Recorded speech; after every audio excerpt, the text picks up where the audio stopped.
आज हम modern history के जो लेक्चर का क्रम चल रहा है उसी में आज हम सूरत फूट की बात करेंगे और इसी सूरत फूट के दौरान कांग्रेस जो पहली बार विभाजित हुआ है उसकी चर्चा करेंगे। अगर सीधे सीधे एक लाइन में अगर हम बात करें तो सूरत फूट का कारण क्या था, तो हम कहेंगे कि अध्यक्ष पद को लेकर विवाद था। कांग्रेस में दो खेमे हो गए थे। एक नरमपंथी विचारधारा के लोग थे, मॉडरेट, और एक उग्र विचारधारा, एक्सट्रीमिस्ट जिसे कहते हैं, अर्थात नरम व गरम।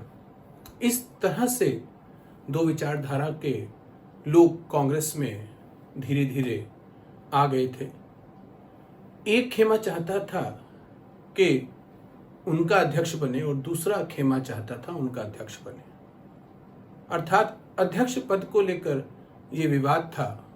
और सूरत फूट अर्थात सूरत में जो कांग्रेस का अधिवेशन हुआ था उस दौरान कांग्रेस दो खेमों में बट गई थी स्पष्ट रूप से।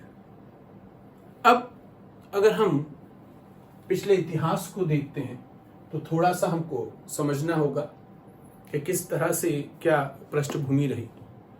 अगर हम बात करें कांग्रेस की स्थापना की तो 1885 में कांग्रेस की स्थापना होती है और ये सब आप सब इस बात को भली भांति जानते हैं कि कांग्रेस की स्थापना ए.ओ. ह्यूम ने की थी, अर्थात एक अंग्रेज प्रशासनिक अधिकारी जो स्कॉटलैंड का रहने वाला था तथा इटावा का रिटायर्ड डीएम था।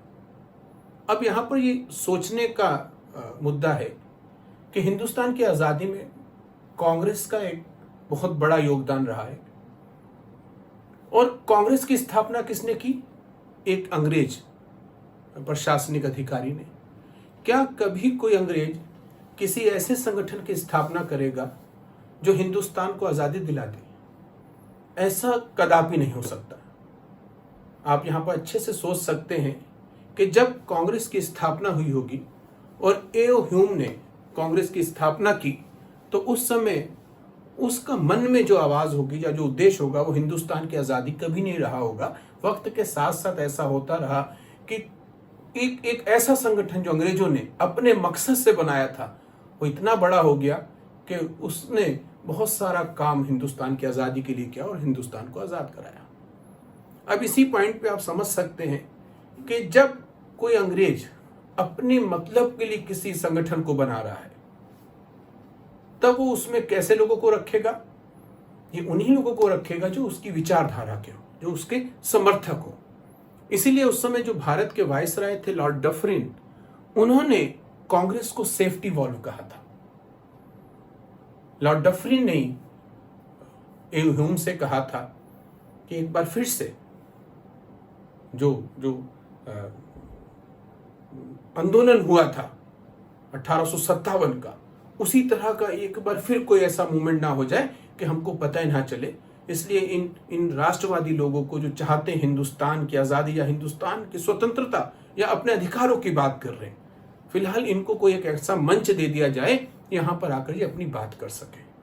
इसलिए जानबूझकर कांग्रेस को किसने बनाया था? अंग्रेजों ने बनाया था।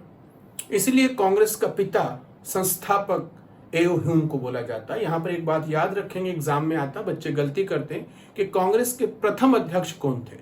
तो कांग्रेस के प्रथम अध्यक्ष W.C. बनर्जी थे, वोमेश चंद्र बनर्जी। 1885 में जो अधिवेशन मुंबई में हुआ था, ए.ओ. ह्यूम कभी भी उसके अध्यक्ष नहीं बने। अब जो संगठन हमने अपने मकसद से बनाया है तो उसमें हम किस विचारधारा के लोगों को रखेंगे? जो हमारा समर्थन करते हो, अर्थात नरमपंथी। तो प्रारंभ में जो कांग्रेस में जो लोग थे, 72 प्रतिनिधियों को लेकर कांग्रेस की स्थापना हुई और उसमें जो लोग थे वो हम देख सकते हैं। दिनेशा वाचा की बात करें, हम अशोक मेहता की बात करें, दादा भाई नौरोजी की बात करें, तो बहुत से ऐसे लोग थे जो मॉडरेट विचारधारा के थे, नरमपंथी विचारधारा के थे। इसके साथ कांग्रेस के अधिवेशन स्टार्ट हो जाते हैं। अब तीन तरह की विचारधाराओं का प्रभाव हम देखते हैं कांग्रेस की स्थापना से लेकर। 1885 में कांग्रेस की स्थापना होती है और 1885 से लेकर 1905 तक कांग्रेस के मंच पर उदारवादियों का वर्चस्व रहता है, उनका प्रभाव रहता है। परंतु धीरे धीरे कांग्रेस के प्रतिनिधियों की संख्या बढ़ती रहती है और कुछ ऐसे विचारधारा के लोग आने शुरू हो जाते हैं जो कहते हैं कि हिंदुस्तान को आजाद कराना होगा, स्वराज की बात करनी होगी। अब क्षमा याचना या जो मॉडरेट, जो उदारवादी होते हैं, जो प्यार मोहब्बत से कांग्रेस के जो लोग हैं, जो अंग्रेजों के साथ मिलकर बात कर रहे हैं, जो उनके अधीन रहते हुए कुछ ऐसी बात कर रहे हैं जो बहुत ही प्रेम पूर्वक है। परंतु 20 साल बाद 1905 से लेकर 1920 तक का जो युग रहा है वो राष्ट्रवादियों का, एक्सट्रीमिस्ट का युग रहा है, गुस्से वाले लोगों का, गर्म पंथियों का, जिसमें त्रिमूर्ति के रूप में हम बात करते हैं लाल बाल पाल की। ये मुझे इतिहास बताना जरूरी था, वो मैं दूसरे लेक्चर्स में पूरी बात बताऊंगा। परंतु सूरत फूट जो 1907 में होती है, मैंने बताया कि पहली विचारधारा 1885 से 1905 उदारवादी विचारधारा, कांग्रेस पर जो प्रभाव रहा। 1905 से 1920 गुस्से वाले लोग, उनका वर्चस्व रहा। और 1920 से लेकर 1947 तक जो हम विचारधारा की बात करते हैं कांग्रेस पर, उसे हम कहते हैं गांधीवादी विचारधारा, या इसे 3 युग के रूप में भी कहा गया है कि नरमपंथी युग, गर्मपंथी युग और गांधीवादी युग। अब आप देख रहे हैं जो बीच का टाइम आया 1885 से 1905, 1905 से लेकर 1920। अब 1905 की अगर हम बात करें तो 1905 में जो कांग्रेस का अधिवेशन होता है वो बनारस में होता है, जिसके अध्यक्ष गोपाल कृष्ण गोखले बनते हैं। पिछले लेक्चर में मैंने 1905 बंगाल विभाजन की बात करी और इसी समय बंगाल का विभाजन भी हो रहा है। 1905 के इस अधिवेशन में चर्चा होती है कि बंगाल विभाजन का विरोध किया जाए बड़े स्तर के ऊपर, बहिष्कार आंदोलन का समर्थन किया जाए, कुछ इस तरह की बातें। जो गर्मपंथी धीरे धीरे जो लोग सदस्य आने लगे थे, जो अपनी बात रखने लगे थे कि अब हमें अपना हक चाहिए, अब क्षमा याचना से बात नहीं होगी, वो ये चाहते थे कि इस तरह की बात 1905 के अधिवेशन में रखा जाए। परंतु वहां पर क्या प्रस्ताव पारित हो जाता है? प्रिंस ऑफ वेल्स जो 1905 में भारत आते हैं, यहां पर इनके स्वागत के लिए प्रस्ताव पारित हो रहा है। आप देखेंगे नरमपंथी किस तरह से, कांग्रेस किस तरह से अंग्रेजों की हाँ में हाँ मिला रहे हैं, उन्हीं के साथ है। परंतु एक दूसरा खेमा जो तैयार हो रहा है उसे ये पसंद नहीं आ रहा है। आप प्रिंस ऑफ वेल्स के स्वागत की बात कर रहे हैं, यहां से ये गुस्सा और मतभेद शुरू हो जाते हैं और इस तरह से बात होने लग जाती कि अब जो भाई अगला अध्यक्ष बनेगा, जो वो हमारे खेमे से बनेगा। पिछले 20 साल से उदारवादी खेमे से बहुत से अध्यक्ष बने, परंतु हम वो प्राप्त नहीं कर पाए जो हम प्राप्त करना चाहते हैं। इसमें मुख्य रूप से तिलक की एक महत्वपूर्ण भूमिका रही, विपिन चंद्र पाल की भूमिका रही, लाला लाजपत राय, अरविंद घोष आते हैं। अब 1906 का अगला अधिवेशन होता है। फिलहाल ये बात तो नहीं हो पाती है पर नाराजगी होती है। 1906 का जो अगला अधिवेशन होता है वो कलकत्ता में होता है। वो यहां पर पक्का हो जाता है कि ऐसा करा जाएगा, अब की जो अध्यक्ष बनेगा वो राष्ट्रवादी खेमे से बनेगा, गर्मपंथी खेमे से बनेगा। माहौल को गर्म देखते हुए जो उदारवादी कांग्रेसी होते हैं पुराने, वो क्या करते हैं, बुजुर्ग दादा भाई नौरोजी को, तो इससे पहले भी 2 बार अध्यक्ष बन चुके, तीसरी बार उनको अध्यक्ष बना देते हैं। इस प्रकार एक बड़े बुजुर्ग के अध्यक्ष बनने से दोनों खेमे के लोग जो होते हैं वो बात फिर रफा दफा हो जाती है। गुस्से वाले नहीं कह पाए ना, बुजुर्ग नेता को बना दिया गया, परंतु वो बात तो मन में थी। अब 1906 के अधिवेशन में ही ये फैसला हो जाता है कि जो अगला अधिवेशन होगा वो नागपुर में किया जाएगा। ये क्वेश्चन आता है कि अधिवेशन 1907 का कहां पर होना था? नागपुर में होना था। पर दोनों खेमे समझ चुके थे कि क्या किस तरह से स्थितियां जा रही हैं। कांग्रेस के संविधान में एक बात लिखी हुई थी कि जिस जगह पर अधिवेशन होगा, जिस जगह पर अधिवेशन होगा वहां का रहने वाला अध्यक्ष नहीं खड़ा हो सकता अध्यक्ष पद के लिए। तिलक का नागपुर अधिवेशन में अध्यक्ष बनना पक्का था, तय था।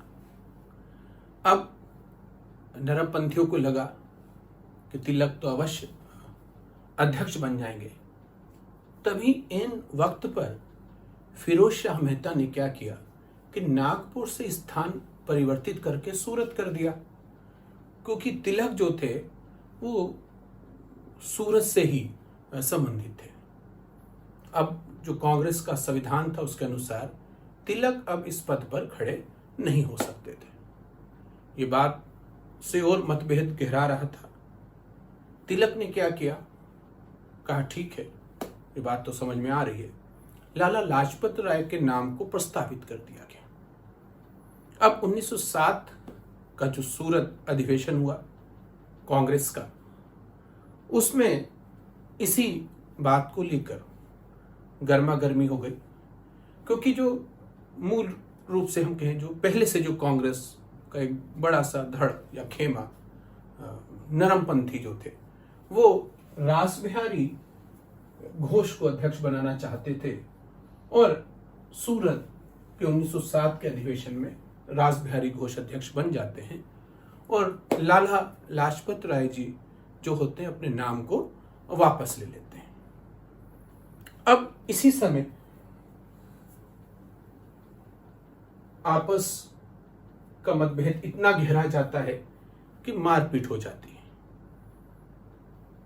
पत्रकार रहे हैं उस समय एच विंसन, जिन्होंने जिक्र किया है कि उस भीड़ और आपस की मारपीट और धक्का मुक्की के बीच एक जूता कहीं से उछल कर आता है जो फिरोज शाह मेहता से टकराता है और फिर सुरेंद्रनाथ बनर्जी को लग जाता है।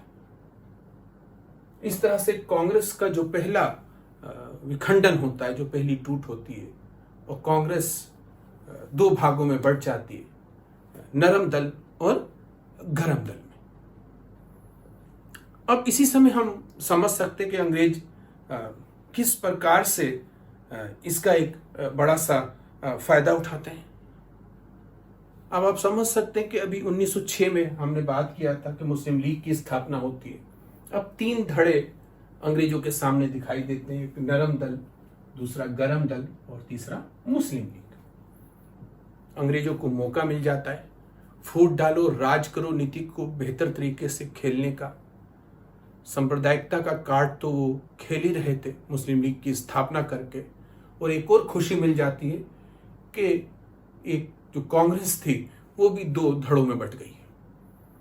अब यहां पर अंग्रेज क्या करते हैं कि नरम दल और लीग को मिलाकर, मतलब उनके हक की बातें करना शुरू कर देते हैं कि उनको कुछ देना चाहते हैं।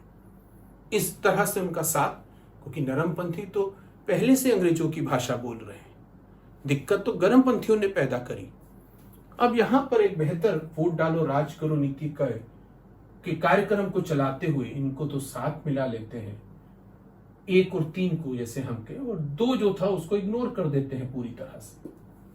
इस इग्नोर करने में क्या कहते हैं, जो तीन मूर्ति जो गुस्से वाले जो लोग थे, जो अलग से एक खेमा जो था जो अलग हो गया था इस विभाजन के पश्चात, जिसमें अरविंदो घोष को मुख्य रूप से अलीपुर षड्यंत्र के तहत जेल भेज देते हैं। इसी समय विपिन चंद्र पाल को गवाही देने के लिए बुलाया जाता है और वो गवाही नहीं देते हैं। इसके चलते विपिन चंद्र पाल को जेल में डाल देते हैं अंग्रेज। और तिलक, जो उनका मराठा और केसरी दो न्यूज़पेपर बड़े महत्वपूर्ण निकलते हैं, और बड़ा खुल के तिलक केसरी में जो पत्रकारिता करते हैं और वहां वो कुछ लिखते हैं अंग्रेजों के खिलाफ, और पत्रकारिता के चलते पहला व्यक्ति बाल गंगाधर तिलक, इनको वो वर्मा की, जो वर्तमान में जिसे हम म्यांमार कहते हैं, वहां की मांडले जेल में 6 साल का कारावास दे देते हैं। यहीं से क्वेश्चन आता है कि गीता रहस्य नामक किताब किसने और कहां पर लिखी। तो तिलक ने गीता रहस्य नामक किताब अपने 6 साल का जो मांडले जेल था उस दौरान लिखी थी। इस तरह से जो कुछ गरम विचारधारा के जो लोग थे उनको इस तरह से तोड़ दिया जाता है, उनको अलग कर दिया जाता है और जेल डाल दिया जाता है। तो मित्रों, ये जो मामला था 1907 के सूरत फूट से संबंधित था, जिसकी मैंने पृष्ठभूमि की भी चर्चा करी है और उसके कुछ फैक्ट जो थे महत्वपूर्ण उनको बताया है। अगले लेक्चर में बहुत जल्दी मैं बात जो करूंगा वो मार्ले मिंटो सुधार पे करूंगा कि 1905 का बंगाल विभाजन, 1906 का मुस्लिम लीग और सूरत फूट के बाद अंग्रेजों की जो मंशा खुलकर सामने आती है कि हिंदू और मुसलमानों का सीधा सीधा बंटवारा कर दिया जाए, ये हमें मार्ले मिंटो रिफॉर्म में दिखाई देता है जो 1909 में होता है। चलते हैं बच्चों, फिर अगले लेक्चर के साथ जल्द ही मुलाकात करते हैं।